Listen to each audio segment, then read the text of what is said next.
আমরা যারা মুসলমান আমরা খাবার বাছাই করার ক্ষেত্রে হালাল শতভাগ।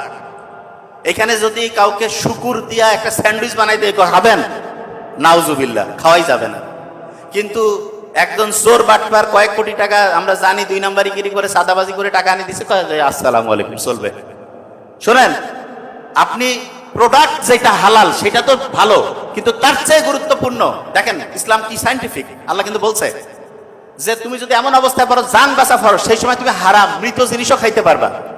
কিন্তু দেখেন আল্লাহ কোনো জায়গায় বলে নাই যে তুমি তোমার জান বাঁচার জন্য অন্যের হক মেরে, অন্যকে আক্রমণ করে, অন্যের কাছে চাঁদাবাজি করে, অন্যকে ঠকিয়ে, মিথ্যা বলে, মানুষের কোনোভাবে টাকা কায়দা কানুন করে টাকা নিয়া সেইটা দিয়ে কোনো হারাম হালাল খাবার খাও।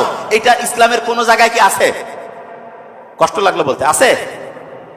তাইলে হালাল খাবার, ধরেন একজন শুকরের মাংস খাচ্ছে, যতটা হারাম, আপনি হারাম টাকা দিয়ে যদি হালাল খাবারও খান, এটাও কিন্তু হারাম।